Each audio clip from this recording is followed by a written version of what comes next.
আলাইকুম। খুব সহজে তৈরি করা যাবে চুলায় এই মজাদার জেব্রা কেক।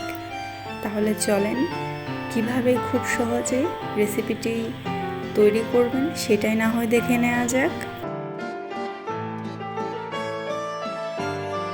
প্রথমে একটি বাটিতে আমি নিয়ে নিচ্ছি 2টি ডিম। তবে হ্যাঁ, ডিমটি যাতে নর্মাল তাপমাত্রায় থাকা অবস্থায় থাকে, আর যদি ফ্রিজে থাকে অবশ্যই কিন্তু 1 ঘন্টা আগে নামিয়ে রাখবেন।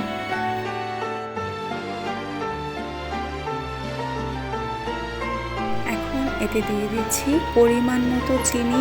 চিনিটা আপনাদের পরিমাণ মতোই দিবেন, কারণ কেউ হয়তো বা মিষ্টি কম খেতে পছন্দ করে অথবা কেউ বেশি, তাই যার যার পরিমাণ মতো চিনিটা দিয়ে নেবেন। এবং সেই সাথে দিয়ে দিচ্ছি প্রায় হাফ কাপের মতো রান্নার সয়াবিন তেল। এখন এরকম একটি হ্যান্ড বিট দিয়ে আমি খুব ভালোভাবে এটাকে বিট করে নিব। আপনারা চাইলে বিট মেশিন দিয়েও করতে পারেন, তবে যাদের বাসায় বিট মেশিন নেই তারা খুব সহজে এভাবে হ্যান্ড বিট দিয়েও বিট করে নিতে পারেন। দেখতেই পাচ্ছেন আমার কেকের মিশ্রণটা অনেকটাই ফোমি হয়ে আসছে, তবে এই কাজটা একটু ধৈর্য নিয়ে করতে হবে। এখন এইরকম একটি চালনি নিয়ে নিলাম, আর এতে দিয়ে দিচ্ছি প্রায় 1 চা চামচের মতো বেকিং পাউডার, এবং সেই সাথে এখানে আমি নিয়ে নিয়েছি প্রায় 1 কাপ পরিমাণ ময়দা। তবে আপনারা চাইলে এখানে আটাও ইউজ করতে পারেন। এখন আস্তে আস্তে আমি চালনি দিয়ে খুব ভালোভাবে ছেঁকে নিচ্ছি। তবে এই ক্ষেত্রে আমি ময়দাটা একসাথে দিব না, আমি অল্প অল্প করে দিয়ে এবং অল্প অল্প করে মিক্স করতে থাকবো।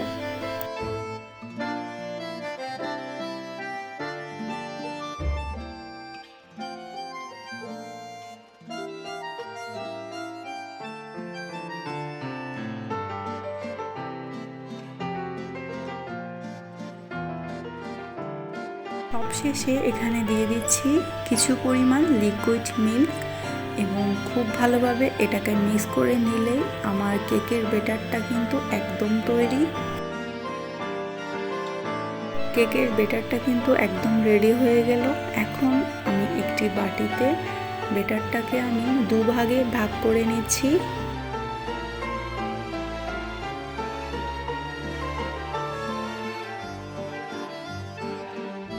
এই বাটিটাতে আমি অর্ধেক কেকের ব্যাটার নিয়ে নিয়েছি। সেটাতে এখন আমি একটি চালনি দিয়ে প্রায় এখানে 3 টেবিল চামচের মতো কোকো পাউডার দিয়ে এটাকে খুব ভালোভাবে চেলে মিক্স করে নিচ্ছি।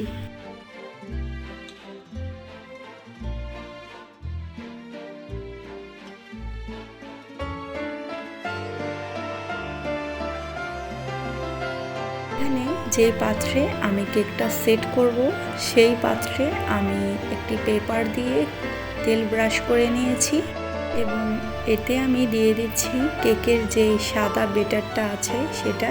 এরপর দিয়ে দিব চকলেট ফ্লেভারের যে ব্যাটারটা আছে সেটা, এবং এভাবে করে 1 লেয়ার সাদা এবং 1 লেয়ার চকলেট ফ্লেভারের ব্যাটারটা আমি দিতে থাকবো। তবে এটা নিয়ে কোনো প্যারা নেই, এটা নিচ থেকে কিন্তু ছড়িয়ে যাবে।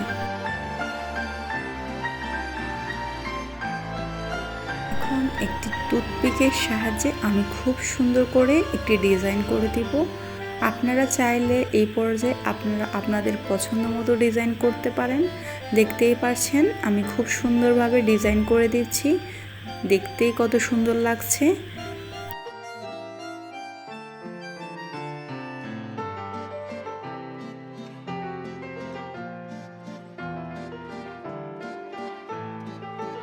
চুলায় আমি প্রায় 10 মিনিট আগে হাই হিটে একটি হাঁড়ি গরম করে নিয়েছি।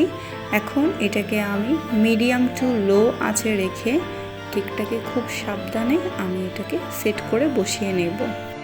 এটা চুলায় দিয়ে অপেক্ষা করতে হবে 40 থেকে 45 মিনিট। তো চলেন তাহলে এরই মধ্যে ফিরে আসি।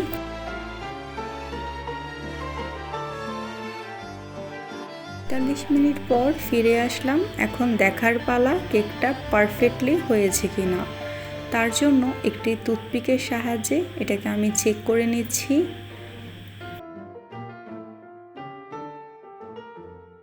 এখন 1 ঘন্টা দেখেন আমার টুথপিকটা কিন্তু একদম ক্লিন এসেছে, এর মানে আমার কেকটা হয়ে গিয়েছে।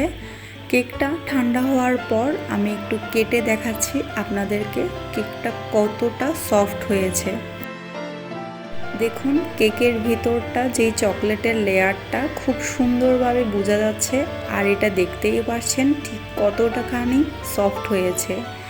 আমি শিওর যে বাচ্চারা এই কেকটা খুবই পছন্দ করবে। আর দেরি না করে রেসিপিটি অবশ্যই ট্রাই করবেন, এবং রেসিপিটি ট্রাই করে থাকলে কমেন্ট বক্সে অবশ্যই জানাবেন। আল্লাহ হাফেজ।